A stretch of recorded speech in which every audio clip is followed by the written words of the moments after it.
세상의 모든 지식 언더스탠딩. 네, 이런저런 세상 걱정, 나라 걱정, 자식 걱정, 집안 걱정. 걱정할 게 이렇게 많습니까? 걱정도 많습니다. 그런 나이인 것 같습니다. 네. 여기 모여 계신 분들도 대부분 그러시죠? 예. 계좌 걱정. 오늘도 세상 걱정. 걱정할 게 또 있죠. 네. 해킹 걱정. 해킹 걱정?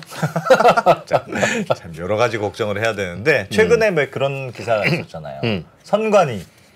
예. 선관위는 투표로 관리하는 데 아닙니까? 예. 거기가 뭐 북한의 해킹을 집중적으로 봤다. 해킹 시도를 집중적으로 받았다. 근데 왜 했을까? 선관위를 왜? 선거를 조작하고 싶어서? 그래서 그 개표 결과를 바꾸려고? 지금 선거철도 선거 때. 선거 때 해보려고 미리 네. 바꿀 수 있는가? 그거는 할 수 있다면 괜찮을 것 같아요. 야, 그거 하면 대박이죠. 아니, 대박이 아니지. 나한테, 북한 입장에선 대박, 우리 입장에서는 나한테 유리한 후보를 제안이지. 당선되게 할 수 있으니까. 네. 그리고 그래. 북한이 그런 능력을 갖고 있다는 걸 알면 정치인들은 서로 북한에게 유리한 정책을 막 공약하고 그럴 거 아니겠습니까? 근데 네. 오늘은 그러나 그 보도는 좀 선정적인 것 같긴 하다. 네, 그러나 해킹과 관련해서 어디까지가 진실이고 뭐가 팩트고 우리가 뭘 고민해야 되는지는 예. 따로 있는데 오늘 내가 그거 가르쳐 줄게 라고 하면서 나오신 분이 계십니다. 고려대학교 김승주 교수님. 야, 우리나라 보안하면 뭐. 저는 이 김승주 교수님이 네. 고려대 커트라인을 한 이만큼을 올렸다고 생각합니다. 여러분 기억이 가물가물하실지 모르겠지만 예전에는 고려대와 연세대 중에 어디가 더 좋은지 그걸 굳이 싸우는 때가 있었대요. 네. 요즘은 뭐 당연히 고려대 아닙니까? 고려대, 서울대, 연세대. 그렇죠. 요즘 우리나라 그렇죠. 이래요. 그렇죠. 그렇습니다. 고려대, 카이스트, 서울대, 연세대. 뭐 이렇게 하기도 하고. 네. 근데 예전에 김승주 교수님이 고려대 교수 아닐 때는 뭐 고연전 뭐 이런 것도 하고 네. 하여튼 정신없었대요. 뭐 상상이 안 가죠? 예. 네, 우리나라 최고의 대학 고려대학교의 김승주 교수님과 해킹 이야기 좀 잠시 후에 들어보겠습니다. 네. 예. 네, 조금 전에 광고한 그 선글라스가 이겁니다. 약간 간첩 같은 분위기가 물씬 나는 간첩. 국정원.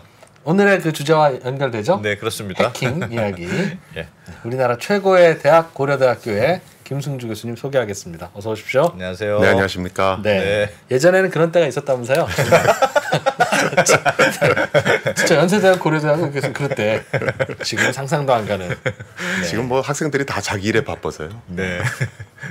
그렇습니다. 자, 우리는 북한의 해킹 능력이 궁금하고 약간 걱정되기도 하는 건 사실이에요.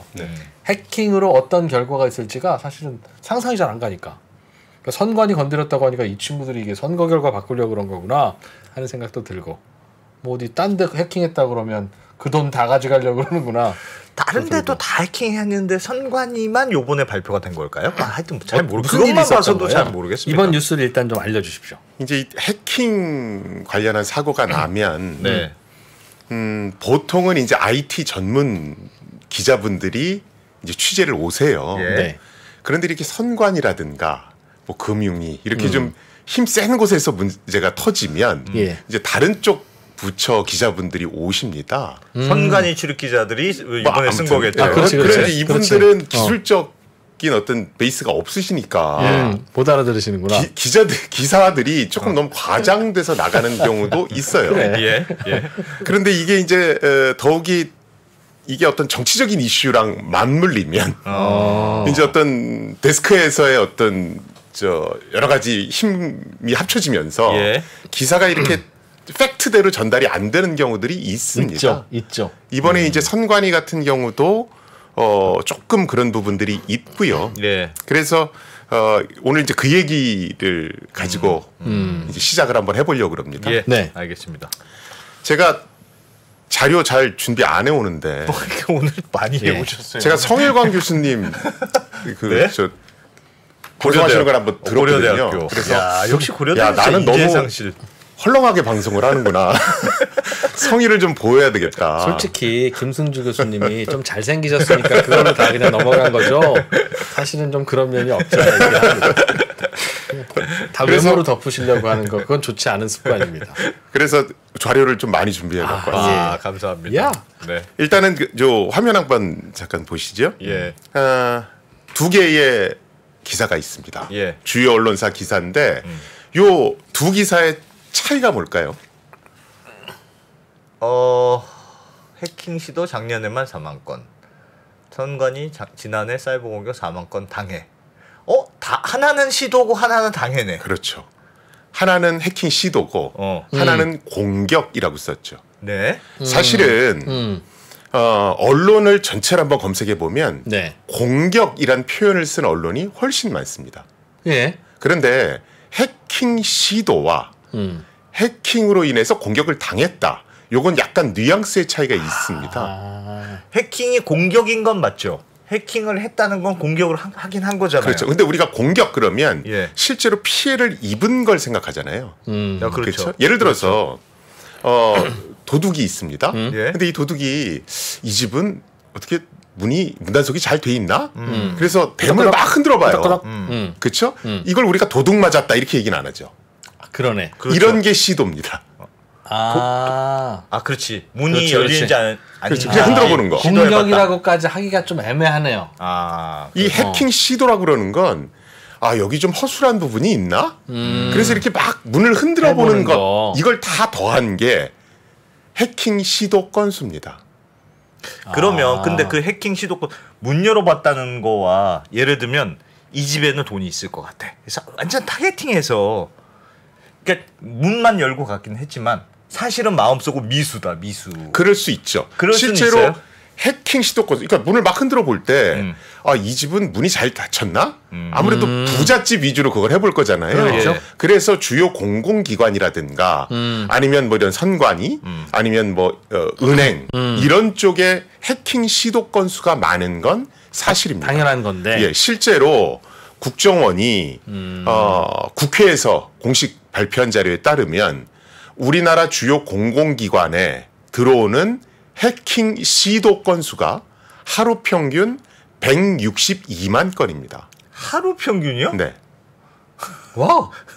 162만 건이요? 그건 전 국정원장께서 국회에서 공식적으로 얘기를 한 겁니다. 162만 번 누가 덜컹덜컹 해봤다는 건데 그렇죠. 안 열리네? 안 열리네? 이렇게 하면 3번 한 거죠? 그렇죠. 안 열리네? 4번. 근데 이거 160만 건을 하는 거. 이 162만 건에는 시도부터 시작해서 실제 내부로 들어가서 어떤 정보를 뽑아온 것까지. 그래도 한 건일 거 아니겠어요? 그런 그래도. 걸 그렇죠. 다 더해서 이제 162만 건이라고 그럽니다. 근데 일상이구나 일상. 거의. 그렇죠. 대부분은 해킹 시도에서 그칩니다. 그러겠죠. 근데 이제 안쪽까지 뚫고 들어오는 게 문제인 거죠. 예. 사실은 이번에 이제 선관위 4만 건은 네. 해킹 시도 건수 총합이 4만 건이란 얘기입니다. 그러면 그렇게 따지면 그렇게 많은 숫자가 아무 일도 아닌 것 없었던 같은데요. 거예요. 그렇죠. 그런데 이제 이게 앞에 공격이란 단어가 들어가서 모든 언론에 이게 뿌려지니까 야 뚫린 거야? 이렇게 생각들을 하시는 거예요. 아하 그렇게. 그래서 그 부분에 약간 착시 현상이 있다라는 예. 게 있고요. 그 다음에 두 번째는 물론 이 중에서 실제로 안쪽까지 들어간 것들도 있습니다. 네. 그렇죠? 예. 그러다 보니까 국정원이 보안 점검 해준다 그랬는데 왜 너희들 안 받아? 선관위 보고. 그렇죠. 예. 이런 것도 이슈가 됐었습니다. 예. 그래서 제가 이건 중앙선거관리위원회 홈페이지에 가서 제가 직접 갖고 왔는데 PD님 화면을 보여주십시오. 보시면요. 예. 이게 이제 선관위가 국정원의 보안 점검을 하라는 권고를 거부했다. 이거에 대해서 우리도 할 말 있습니다. 이러고 내놓은 겁니다. 예. 그래서 보시면 선거관리위원회는 각종 뭐 보안관제 시스템을 운영하고 있고 국내 표준 및 국제 표준에 따라서 뭐 관리체계 인증이라고 하는 보안성 인증도 받았다. 예. 그렇죠? 그런데 이렇게 열심히 하고 있는데 거기다가 또 국정원의 컨설팅까지 받으라는 것은 선관위의 어떤 중립성에 영향을 줄 수 있다. 그래서 우리가 국정원의 보안 점검은 안 받으려고 그런다. 이 내용입니다. 근데 이게 말이 되게 어렵잖아요. 예. 그렇죠? 네. 선관위가 보안과 관련해서 적용받는 법은 크게 두 가지입니다. 하나가 지금 화면에 보시는 정보통신기반보호법이라는 게 있고요. 예. 또 하나는 전자정부법이라는 게 있습니다. 예. 이 정보통신기반보호법이라고 하는 건 뭐냐면 국가정보원과 과기정통부가 예. 이제 맨 꼭대기에 컨트롤 타워가 됩니다. 예. 여기가 중심이 돼서 주요 기반 시설, 정보통신 인프라 중에 중요한 컴퓨터 시설이 있을 거 아닙니까? 예. 그런 것들을 운영하는 중앙행정부처를 이렇게 꼽았어요. 기재부. 네. 여기 당연히 중요한 컴퓨터 시스템이 돌아가겠죠. 네. 그 다음에 무슨 뭐 법무부, 외교부. 여기에 그런데 선관위도 있습니다. 물론 예. 국회도 있죠. 예. 그렇죠? 이런 것들을 이렇게 다 꼽아놓은 거예요. 예. 그래서 여기 지금 녹색으로 표시된 건 국가정보원이 담당하고요. 오. 파란색으로 표시된 건 과기정통부가 담당합니다. 아. 요 각각의 부처가 우리 기관에서 다루는 중요한 컴퓨터 시스템은 이겁니다. 네. 이렇게 지정을 해요. 예. 그러면 그것들에 대해서는 검사를 보안 대책을 잘 마련해서 잘 관리를 해야 됩니다. 예. 그리고 잘 관리하고 있는지를 점검받도록 돼 있어요. 예. 선관위 같은 경우에는 선거 정보 시스템하고 예. 그다음에 제외 선거 관리 시스템에 대해서 이건 우리 되게 중요한 시설입니다. 이렇게 얘기를 했고 그것에 대해서는 선관위가 잘 관리합니다. 그리고 잘 관리하고 있는지를 국정원에 항상 보고하도록 돼 있어요.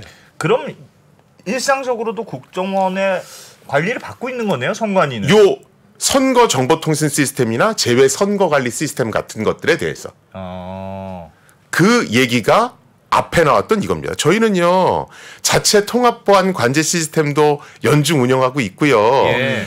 뭐 정보보호 전문 서비스 지정업체를 통해서 정기적인 관리 받습니다. 이게 이제 그 얘기입니다. 원래 그렇게 원래도 국정원의 통제를 받고 있는데 이런 그렇죠. 보안과 관련해서 중요한 시스템에 대해서는 그러면 보안 컨설팅은 추가로 뭐 안 받았다는 건 그건 뭐냐면 안 받았어. 자 지금 좀 전에 말씀드린 정보통신 기반 보호법에서는 예. 요 설비는 굉장히 중요한 컴퓨터 시스템입니다. 그래서 여기에 대해서는 보안성 점검을 받을게요. 예. 이렇게 시스템을 지정해야 됩니다. 네. 예. 그런데 그렇게 지정한 컴퓨터 시스템 말고 다른 컴퓨터들도 되게 많을 거 아니에요. 예. 그렇죠? 그런 것들은 전자정부법에 따라서 이제 관리를 하도록 돼 있습니다. 전기관 컴퓨터니까. 그렇죠. 예. 지금 제가 전자정부법 해당 조항을 갖고 왔는데요. 전자정부법 그다음에 56조 보면 정보통신망 등의 보안대책 수립 시행 이렇게 돼 있죠. 예. 그래서 국회, 법원, 헌법재판소, 중앙선관위 및 뭐 행정부 이런 데는 정보통신망 그러니까 인터넷망하고 컴퓨터 시스템 얘기하는 겁니다. 예. 그거에 대해서는 안전성 확보를 위한 보안 대책을 마련해야 된다 이렇게 돼 있습니다. 예. 그렇죠? 그리고 얘네들은 국정원장이 확인한 어떤 보안 지침에 따라서 보안 조치를 해야 한다. 예. 그리고 경우에 따라서는 국정원의 협조를 구할 수 있는데 국회나 법원이나 헌재나 선관위에 대해서는 기관장이 필요 없다라고 하면 안 받을 수도 있다. 필요하다고 인정하는 경우만 적용하니까 그렇죠. 난 필요 없다고 생각하면 안 그렇죠. 받는다. 왜 요 예외 조항을 만들어 놨냐 하면 네. 예. 국회, 법원, 헌법재판소, 선관위 여기는 중립적인 기관이기 때문에 딱 들어도 예민한 데들이에요. 그렇죠. 국정원이 어떻게 들어가서 이렇게 보안 점검을 하는 것에 대해서 좀 이렇게 예외를 둘 필요가 있다라고 한 겁니다. 그게 보안 점검이랑 그러면 보안 점검을 무슨 하는 게 상관입니까? 컴퓨터에 있는 내용을 다 볼 수가 있는 겁니까? 뭘 볼지 모르는 거죠. 그러니까 마치 압수수색처럼. 대통령의 지시를 받는 국정원이 예. 국회의 컴퓨터를 다 들여다보면 야당 의원 컴퓨터도 다 들여다볼 거고 뭐 이런 상상하는 거죠. 그렇죠. 그래서 여태까지 예. 국회든 법원이든 뭐든 신문 검색 한번 해보시면 해킹 사고가 났을 때 예. 국정원이 저희가 들어가서 보안 점검 해드릴게요. 이런 얘기는 항상 나왔습니다. 그걸 응했던 기관은 제가 알고 있기로는 없습니다. 국정원은 항상 보고 싶고. 그렇죠. 그럴 수는 있겠네요. 그 국정원은 왜 보고 싶어 해요? 아니, 그러니까 보고 싶다라기보다는 보안 기술력에 있어서 국정원이 상당한 노하우를 갖고 있는 건 맞습니다. 나라 걱정. 그렇죠. 그런데 이제 국정원은 자기네들이 노하우가 많으니까 도와드리겠다고 하는 건데 네. 그걸 받는 입장에서는 찜찜한 거예요. 그러니까 이제 거부하는 거죠. 그리고 실제로 법에도 거부할 수 있다고 돼 있으니까. 그래서 지금 선관위 입장은 뭐냐면 저희가 정보통신 기반 보호법에 따라서 중요한 건 정기적으로 다 받아왔지 않습니까? 그런데 다른 부분에 대해서도 국정원의 보안 점검을 받아봐라라고 얘기를 하신다면 의심스럽다. 예외 조항이 있으니까 우리는 저희는 거부하겠습니다. 그리고 저희가 알아서 잘 또 점검해 보겠습니다. 그리고 실제로 저희만 안 하고 있는 게 아니라 딴 데도 다 안 하고 있지 않습니까? 이 얘기를 하고 있는 겁니다. 그래, 국정원 직원이 선관위원장 컴퓨터에다가 무슨 사이트 들어가서 뭐 하는지 다 일일이 그냥 해킹해서 보내라고 하는 프로그램 심을 수 있으니 그런 걱정이겠죠? 그렇죠. 그래서 저는 그건 걱정되겠죠. 이 얘기가 나오니까 뭐 선관위가 뭐 그럴 수 있어 뭐 너무 이렇게 방만한 거 아니야? 뭐 이런 얘기가 나오는데 사실 뭐 그렇게 보일 수도 있습니다. 왜냐하면 4만 건이라는 게 있는데 그 중에서는 안에 내부 시스템으로 들어가서 악성 코드를 설치한 것도 있으니까. 그런데 만약에 그러려면 뭐 전자정보법을 손질해서 해킹 사고가 발생했을 경우에는 그게 뭐 국회든 법원이든 헌재든 선관위든 국정원이 보안 점검을 할 수 있다. 이렇게 하던가. 알겠어요. 그러면 그 기사들에 나온 것처럼 보안 점검도 안 받은 선관위가 해킹 시도 엄청 받아. 이건 좀 선관위 입장에서 좀 억울한 제목이긴 하네요. 그렇죠. 그러니까 4만 건이 다 마치 공격받아서 뚫린 것처럼 이제 전달되는 거는 조금 문제가 있는 거고요. 그리고 선관위는 보안 점검을 한 번도 안 받은 것처럼 또 그게 선관위만 그런 것처럼 하는 것은 좀 잘못된 겁니다. 알겠습니다. 물론 선거라고 하는 게 굉장히 중요한 건 사실이에요. 실제로 지금 제가 준비해온 자료가 하나 있는데요. 좀 보여주시겠습니까? 이게 인터셉트라고 하는 언론사에서 2016년 선거에 실제로 러시아가 개입을 했다. 저런 기사도 꽤 나왔었죠. 네네. 실제로 이건 NSA가 이제 보고를 한 문서를 입수해서 이제 이걸 발표한 겁니다. NSA가 뭐죠? 미국의 국정원. 네. 그런 기관이죠. 국가안보국 뭐 이렇게 얘기해요. 네. 그래서 사실은 이것 때문에 야, 선거에 영향을 미칠 수도 있어? 아까도 딱 얘기하자마자 투표 결과를 뒤바꿀 수도 있대더라. 네, 그렇죠. 뭐 이 얘기를 하셨잖아요. 사실은 이것 때문에 그 불안감이 더 강해진 겁니다. 그래서 이번에 선관위 문제가 생겼을 때도 투표 결과가 조작될 수도 있는데 선관위가 보안성 점검을 안 받아도 됩니까? 이러고 모 국회의원은 막 질타하신 거예요. 그런데 미국과 우리나라는 조금 차이가 있습니다. 뭐냐면 지금 제가 화면을 준비해 왔는데 지금 화면에 보시는 이게 미국 선거할 때 사용하고 있는 투표 기기들입니다. 그래요? 이게 다 쓰이고 있다고 보시면 돼요. 주별로 다르다? 네. 맨 왼쪽에 있는 게 우리가 가장 많이 하는 겁니다. 우리 이렇게 도장 인주 찍듯이 이렇게 마킹하는 겁니다. 그리고 우리는 지금 이런 거 쓰고 있는 거죠. 그렇죠. 전국의 브렉시트 선거용 투표용지였네요. 그렇죠. 그다음에 여기 보시면 메카니컬 레버 머신이라고 그래서 요거는 여기 이제 후보 이름이 있고 여기 레버들이 있습니다. 땡기면 그래서 요걸 쫙 땡기면 이제 거기에 투표를 하는 겁니다. 기계식이죠. 요건 뭐냐면 우리 그거 생각하시면 돼요. 이게 뭐 펀치 카드라고 그래서 그냥 쉽게 얘기하면 옛날에 이렇게 OMR 그 답안지 썼잖아요. 그런 거 같은 거라고 생각하시면 됩니다. 여기까지는 그래도 보면 그런 게 있나 보다 뭐 요렇게 생각하실 수 있어요. 그거 말고 요 스캔드 페이퍼 발럿이라고 하는 게 있습니다. 이건 뭐냐면 내가 투표를 한 다음에 그 기계를 가져가서 요게 스캔하는 겁니다. 내가 투표에 누구 몇 번 후보 이렇게 쓴 거를 그렇죠. 여기 이제 스캔하면 전자적인 파일로 바뀌어서 이제 들어가겠죠. 그럼 개표가 좀 빨라지겠죠. 한번 스캔을 한다. 그렇죠. 내가 한 거를. 그렇죠. 그 다음에 요새 급격히 사용도가 많이 올라가고 있는 게 요겁니다. 이건 완전히 전자투표 기기입니다. 그래서 터치 스크린에다가 내가 원하는 사람을 딱딱딱 찍는 거예요. 그럼 요 기록이 그대로 전자적인 형태로 남는 겁니다. 자, 요것들이 지금 어떻게 해킹이 되냐? 아니, 어떻게 되고 있냐면 지금 좀 전에 보신 전자식 투표기, 요게 요 진한 파란색이거든요. 이게 지금 자꾸 늘어나고 있죠. 그 다음에 광학 스캔하는 거, 그게 지금 자꾸 늘어나고 있죠. 그러네요. 요 두 개는 실제로 해킹당할 위험들이 있습니다. 왜냐하면 전자적인 형태로 기록이 남고 그게 실제로 인터넷을 통해서 전송되기도 하기 때문에 해킹당할 위협이 높은 거고 바로 그 이유 때문에 미국은 투표기기 해킹, 그다음에 뭐 선관위 해킹 이런 거에 대해서 굉장히 민감한 겁니다. 저런 걸 실제로 쓰고 있으니까. 그렇죠. 그래서 미국은 실제로 우리가 뭐 선거를 조작한다. 그럼 미국이 제일 먼저 생각하는 건 여론을 어떻게 조작하지 않을까? 가짜 정보를 인터넷에 흘려서 뭐 여론 조작하지 않을까? 이런 거. 그 다음에 실제로 투표 기기 자체를 해킹하지 않을까? 그래서 이렇게 인터넷상에 가짜 뉴스가 터지면 이것을 어떻게 구별하지? 이런 기술을 개발하고 있습니다. 실제로 가짜 뉴스가 퍼진 원점을 어떻게 식별하지? 이런 기술도 개발합니다.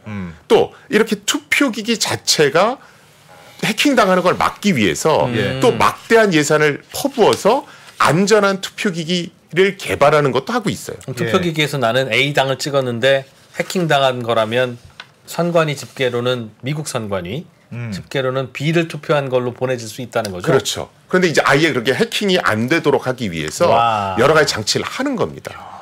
자, 선관위가 막 이렇게 집계하는 그 컴퓨터 이걸 해킹하면 뒤에다 영 하나 붙이든가 빼든가 하면서 여기서 선거 결과를 다 조작할 수도 있을 텐데. 근데 투표 기기 자체는 그러니까 선관위는 중앙에 있는 것이고 투표 기기 자체는 굉장히 여러 지역에 퍼져 있잖아요. 사실은 공격하는 관점에서 보면 이렇게 여러 개 산재에 있는 것들을 공격하는 게 훨씬 용이하지. 그 다음에 해커 입장에서는 접근하기가 일단 쉽거든요.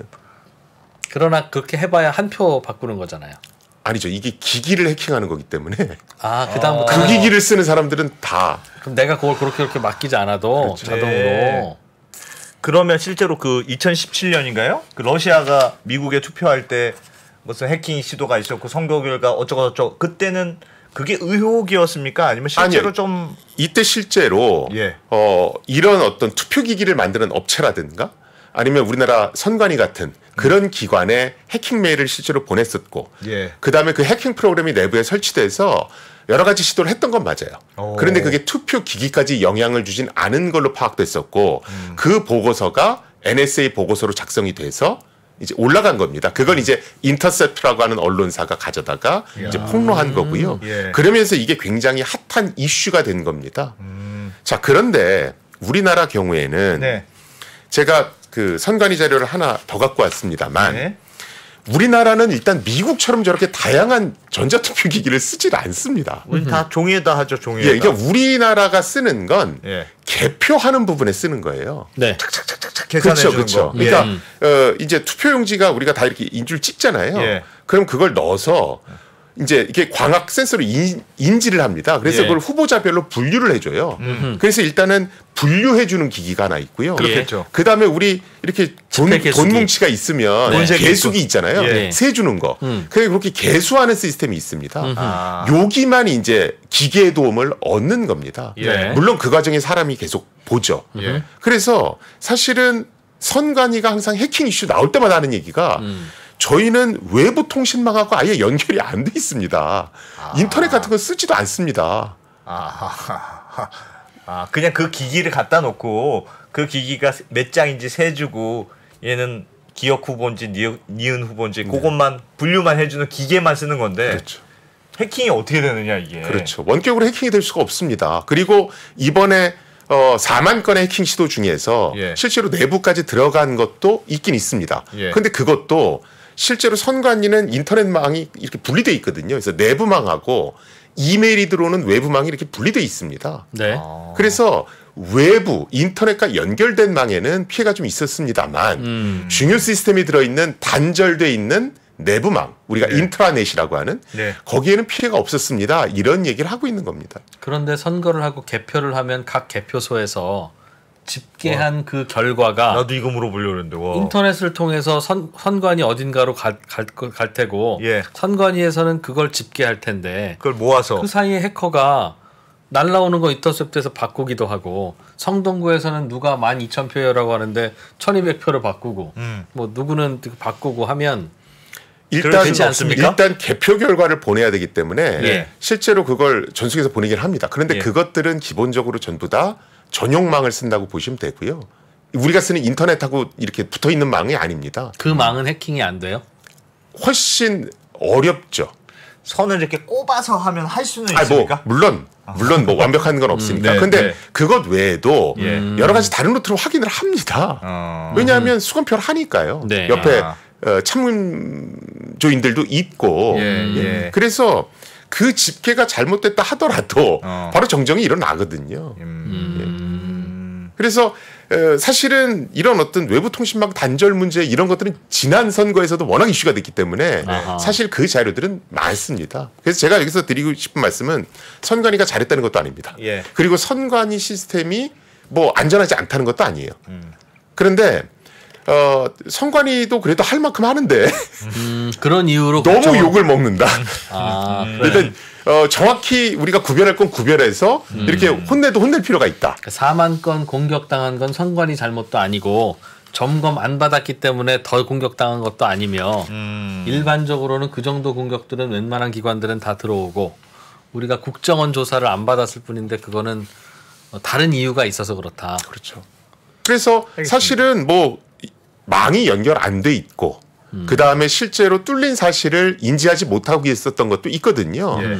그런 점에서 국정원의 보안 점검은 한번 받아봐도 되잖아. 정 의심스러우면 선관위가 배석하고 있으면 되거든요. 예. 그렇죠? 그런데 그걸 만약에 그 주장을 하려면 선관위한테만 그 얘기를 하면 안 되고 그럼 국회부터 시작해서 다 이런 사고가 있으면 네. 동일한 원칙을 적용합시다. 이렇게 얘기해야 옳은 것이지. 예. 여러 어떤 정치적 이슈나 여러 다른 문제 때문에 네. 선관위만 집중 부각하는 건 조금 문제가 있다라고 저는 생각을 하고요. 사실은 뭐 선관위뿐만이 아니고 예. 뭐 이런 것도 있었죠. 이거는 저희가 이게 선관위 관련 기사는 아니고 예. 이제 우리 정보부처 중에 이제 외교부 뭐 예. 기재부, 뭐 경찰청, 뭐 이런 데 관련해서 이제 보도 자료를 낸 겁니다. 그래서 뭐 해킹 조직 김숙희를 이름이 김숙희예요? 숙희를 네네. 약간 연상시키는 그런 건가 보죠. 김여사 이런 여기 느낌입니까? 프로그램 코드 중에 요 이름이 있어서 들어가 있어서 이제 저희가 그렇게 와. 부르는데 와. 이게 세계 첫 독자 제재 이러면서 우리 잘하고 있습니다. 네. 막 이렇게 또 발표했던 것이 있어요. 이게 아주 묘하게 그 선관위 있었을 그 당시하고 아주 비슷하게 요 기사가 나왔었습니다. 네. 근데 사실은 이게 되게 좀 허무한 보도 자료거든요. 뭐냐면 왜요?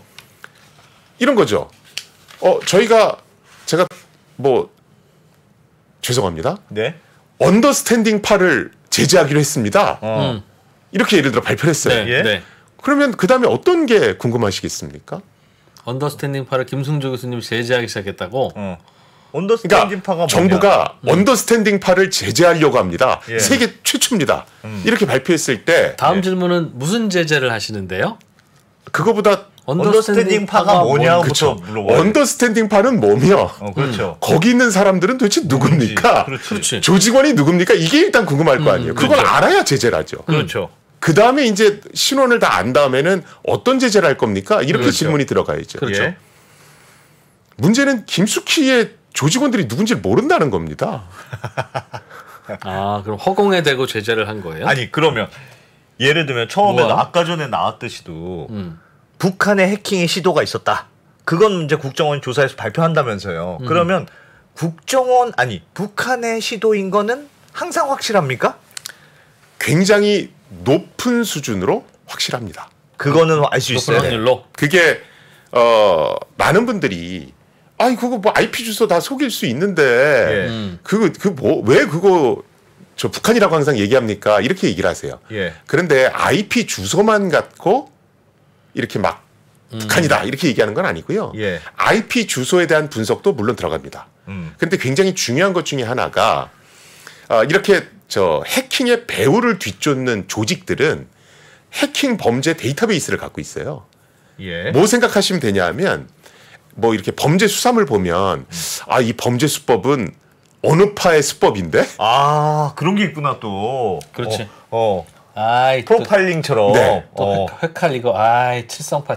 이렇게 찌른 거는 분명히 그래 얘네인데. 찌르고 돌렸잖아 이 자식. 왼손잡이야. 그런 거 그런 네, 거네요. 그런 DB를 갖고 있습니다. 그게 어떻게 돼 있냐면 제가 자료 하나 가져왔는데 지금 요게 마이터라고 그래서 유럽의 꽤 유명한 조직입니다. 네. 여기서 아, 보시면 APT 28그룹, APT 29그룹, 32그룹, 뭐 키메라, 김숙희, 라자루스 뭐 쭉 하면서 얘네들은 시간 변조를 할 때 어떤 특징이 있더라.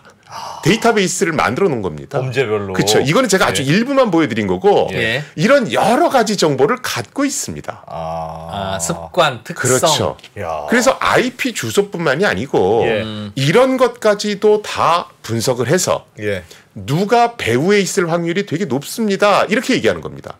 저것조차도 이미 알려져서 저 흉내를 내는 놈이 있을지도 모르잖아요. 그 얘기를 또 하십니다. 네. 바보가 아닌 이상 저대로 저거 그냥 다 노출됐는데 그래, 칠성파 주신 걸로 하려고 찌르고 돌리겠지 괜히. 그래. 난 김숙희 스타일이야. 저걸 그렇게 하겠습니까? 네. 이렇게 얘기합니다. 그런데 이 해킹 그룹이라는 게 직장 생활하고 똑같습니다. 네. 어느 정도 단위 기간 안에 성과를 올려줘야 되거든요. 해킹 기관, 해커들도 그렇죠. 해커들도 왜냐하면 직장인이다. 해커들을 보냈는데 얘네들이 성과를 못 내면 눈치 보이지. 실제로 이제 본국에 소환될 거 아니에요. 예를 들어 북한의 해킹 그룹은 한 4-5명이 한 팀이 돼서 중국이나 유럽 지역에서 활동을 합니다. 네. 왜냐하면 북한은 인터넷 인프라가 안 좋기 때문에. 예. 그러면 여기서 이제 막 해킹을 해서 그 결과를 본국에 보내는 거예요. 출장 나가서. 그렇죠. 그래서 이 친구들 일하는 것도 보면 8시 반, 9시부터 일해서 저녁 때 되면 쯤 딱 그 패턴 똑같습니다. 야, 거의 시간 맞춰 일하는구나. 그렇죠. 딱 칼퇴근하고. 이 자식은 뉴욕에서 일하는 놈이네요. 그러니까 뉴욕 시간으로. 그런데 이런 어떤 해킹 어떤 자기의 수법을 다 변조해 가면서 하기는 어렵다. 이걸 하려면 생산성이 뚝 떨어지는 겁니다. 그렇죠. 물론 최근에는 워낙 이 뒤쫓는 조직들이 잘 돼 있으니까 자기를 숨기는 것도 있어요. 예. 그러다 보니까 이런 뉴스도 나옵니다. 실제로 평창 올림픽 때 저희 시스템이 해킹을 당했어요. 예. 그래서 시스템이라면 한국의 올림픽위원회 시스템. 예. 그래서 티켓팅 업무가 좀 차질을 빚었습니다. 예. 예. 그런데 처음에는 이거 해킹 수법을 보니까 이거 북한인데? 이렇게 발표가 나갔어요. 예. 그런데 미국에서 막 조사를 해보니까 이건 북한이 아니고 러시아 같은데? 그러면서 이거는 실제로 러시아군 정찰총국 7445소행이다. 이렇게 발표를 했습니다. 이야. 그래서 해킹을 모방하더라도 그것까지 다 염두에 두고 배후를 쫓는 겁니다. 실제로 그 배후를 쫓는데 어느 정도까지냐면 지금 제가 샘플을 가져왔는데 이런 식으로 얼굴까지 다 공개합니다. 해커야. 예, 이거는 지금 북한의 소니 픽처스 엔터테인먼트 실제로 해킹했던 북한의 해킹 그룹들 얼굴까지 전부 다 특정화해서 FBI가 공개한 거고요. 뭐 이런 식으로 APT 40그룹 해서 뭐 중국의 해킹 그룹, 뭐 러시아 해킹 그룹 얼굴까지 다 공개합니다. 아까 제가 김숙희만 있을 뿐 더 이상 상세 정보가 없습니다. 네. 그거 갖고는 제재를 못하지만 외국 같은 경우에는 여기까지 파악해서 실제 제재를 하는 겁니다. 저 개인에 대해서 이 사람. 그렇죠. 무슨 제재를 해요? 실제로 미국에 들어오는 또는 우방국에 들어오는 출입을 전부 다 통제한다든가 뭐 이러면 사실은 뭐 유럽이나 어디 가서 위장 신분으로 활동을 해야 되는데 그런 것에 대해 그런 것들로부터 이제 제재를 받는 거겠죠. 직업이 불편해지는구나. 그렇죠. 이야. 아까 전에 그 북한 소행, 러시아 소행은 분명히 러시아에서 유학을 한 거지. 그래서 수법이 비슷했던 거야. 아니 그럴 수도 있고 러시아가 그럼 평창 올림픽 해킹을 왜 해요? 그거 자체가 사실은 그 당시에 실수로? 아니요. 연습? 그때 러시아하고 우리가 사이가 좀 안 좋았습니다. 사실은 우리뿐만이 아니고 서방하고 사이가 안 좋았는데 약물 스캔들이 났었거든요. 선수들 네네. 약물 스캔들. 예. 그래서 러시아 선수들이 이제 올림픽에 참여를 못했죠. 예. 평창 올림픽에. 그렇죠. 그럼 그거에 화난 러시아인 개인 해커가 그게 개인인지 국가의 후원을 받는 해커들인지는 모르겠습니다만 네. 아무튼 그런 어떤 안가품이 있었다. 그래서 올림픽 자체를 회방 놓자. 그러니까 러시아 정부가 우리 올림픽을 회방 놓고 싶었다는 거네요. 아니죠. 그러니까 그럼 러시아 정부가 한 건지 그건 모른다. 아니면 해커들이 그냥 개인 차원에서 한 건지 그건 모릅니다만 오픈은 개인이 개인 해커라면 그런데 러시아 정부가 주도하는 조직의 해커라면 공무원인데 월급 받아서 자기 감정을 담아서 해킹을 하고 다니면 안 되죠. 사실은 스테이트 스폰서드 해커 그래서 정부 지원 해커라고 우리가 부르는데요. 실제로 러시아나 중국 정부의 후원을 받는 경우가 많고요. 정부는 인정 안 하지만 무기나에 다 활동을 합니다. 평소에 네가 뭐 하는지는 잘 모르고 알아서 하는데 생활비는 매달 줄게 열심히 잘 갈고 닦고 있어. 필요할 때 부를게. 그런 아니 그리고 거였군요. 그때는 올림픽 때 이제 러시아가 참석을 못했으니까 참여를 못했으니까 그냥 이 올림픽이 다른 걸로 막 불거져서 문제가 되는 걸 더 원할 수는 있겠었겠지. 근데 우리가 러시아에 대해서 뭘 하는 거는 말이 되는데 러시아가 한국의 올림픽 그거 조금 방해하면 뭐 얻는 게 있다고 그거를 국가적인 뭘로 하겠습니까? 올림픽은 글로벌 행사잖아요. 그러니까 우리나라 올림픽에서 약간 방해를 받아서 내지는 개막식이 미뤄지거나 했어요. 러시아가 얻는 게 뭡니까? 그게 그냥 아유 재밌다래진지 개인적으로는 통쾌할 수도 있고 꽃이다. 아싸 이건 되는데 러시아 국가가 그건 모르겠습니다. 예를 들면 우리나라 국정원이 어디 케냐에서 열리는 육상대회 방해 좀 해라 라고 할 이유가 뭐가 있냐고요. 사실은요. 옛날에는 해킹이 단순하게 명예욕 때문에 그럴 수는 있을 것 같아요. 벌어지는 해킹이 많았습니다. 그럴 수 있을 것 그러니까 뭐 같아요. 햄페이지 이상하게 바꾸고 그냥 서비스 마비시키고 뭐 이런 거. 그런데 이게 요새는 뭐 금전적인 형태로 이어진다든가 네. 금전적인 이득을 얻는 거죠. 예. 대표적인 게 뭐 암호화폐를 탈취한다거나 인터넷 뱅킹을 해킹한다거나 뭐 이런 겁니다. 또는 예전에 실제로 그런 일이 안 이루어졌지만 뭐 원전을 폭파시키겠다. 그래서 뭐 크리스마스 때 아주 난리가 났던 적이 있습니다. 이런 것들은 그냥 사회 혼란을 야기시키는 거죠. 네. 이런 해킹들도 있고요. 굉장히 다양한 형태의 해킹들이 존재합니다. 야, 연습 과정일 수 있을 것 같아요. 네. 뭐 올림픽 같은 중요한 행사는 저 국가에서도 제대로 막으려고 할 테니 제대로 막고 있는 저기 한번 연습으로 뚫어보자. 그렇죠. 이거는 가정이지만 네. 어차피 우리도 참가 안 하는 올림픽이니까 충분히 테스트를 해보자. 여기가 뭐 망가져도 괜찮으니까. 어차피 우리하고는 별 상관 없었네. 그렇죠. 그리고 사실은 우리나라가 그때 저도 이제 평창 동계올림픽 할 때 이제 자문위원단에 들어가 있었지만 네. 굉장히 사이버 공격에 대해서 훈련도 많이 했고 공격을 받았지만 즉각적으로 원상복구를 했었습니다. 네. 그리고 평창 동계올림픽이 그 어떤 올림픽보다 IT 활용도가 굉장히 높았던 올림픽이었거든요. 예. 그런데 우리나라가 대응을 잘했기 때문에 그게 그냥 초반에 조금 삐거덕한 데서 그친 것이지. 만약에 그게 내부까지 뚫려서 무슨 일이 올림픽 끝날 때까지 티켓팅 시스템 안 들어가고 뭐 선거 명부 뭐 확인 하나도 할 수 없고 뭐 이랬으면 올림픽 자체를 완전히 망치는 거죠. 티켓팅이 안 되니까. 그렇죠. 그럴 수 있겠네요. 그냥 거기서만 그냥 러시아 애들이 거기서만 끝낸 게 아니라 그건 우리나라 정부가 상당히 잘 막았다 이렇게 보시는 게 맞습니다. 의외로 많은 결과가 올 수가 있군요. 올림픽을 방해한다든가. 네. 그런데 해킹 시도는 주로 그렇게 돈이 되는 예를 들면 말씀하셨던 대로 뭐 예금을 빼온다거나 아니면 무슨 비트코인을 빼온다거나 그렇게 돈 되는 시도 말고도 정부 차원에서 뭔가 북한이든 러시아든 뭐 등등등이든 그렇게 하는데 주로 공공기관을 주로 타겟팅 합니까? 일반적으로는? 사실은 공공기관이나 금융기관이 제일 중요한 공격 대상이죠. 뭘 얻으려고요? 중요 정보도 많이 갖고 있고. 중요 정보. 그다음에 마비됐을 때 사회 혼란도도 훨씬 크고. 예. 그렇죠. 그래서 실제로 뭐 러시아와 관련된 여러 어떤 전쟁 사례를 봐도 정부 사이트를 전부 다 마비시켜서 혼란을 초래하는 것부터 합니다. 러시아 우크라이나 전도 실제로 정부 사이트 마비시키고 인터넷 안 돌아가게 하고 이런 공격부터 먼저 일어났습니다. 인터넷 안 돌아가면 불편하긴 할 것 같은데 정부 사이트는 저는 잘 안 들어가서 한 번도 들어간 적이 없는데 네이버 카카오를 공격하는 게 더 효과적인 방법 이게 아닙니까? 정부 사이트를 공격해서 예. 거기에 거짓 정보를 올리고 아하. 인터넷을 마비시키면 그 다음에 바로 이어지는 게 거짓 뉴스입니다. 가짜 뉴스 퍼뜨리. 그렇겠네요.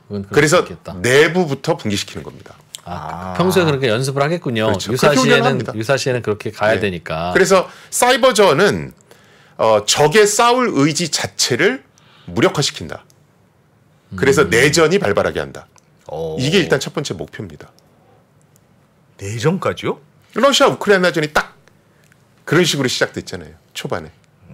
평창 올림픽 그때 무슨 정부인지 몰라도 예. 내전 일어나지 않습니까? 예를 들면 정부가 어떻게 관리했길래 홈페이지가 정부아니냐 그러면 뭐 우리도 최선을 다했고 어떻게 국가적인 행사에 야당이라고 그런 얘기할 수 있냐? 너 말 다 했냐? 뭐 네. 손 싸우는 거지 뭐 그러면. 그래요. 알겠습니다. 이야. 1분만 쉬었다가 이어갈까요? 네. 궁금한 거 좀 더 있는데. 궁금한 거 더 있으십니까? 네. 아니면 1분 후에 해도 됩니다. 네. 1분만 쉬었다가 마저 이어가겠습니다. 양안 전쟁이 발생한다면 미사일과 공군기는 이쪽에서 많이 돌아다닐지 몰라도 육상전은 한반도가 불바다가 될 가능성이 더 크다고 생각합니다.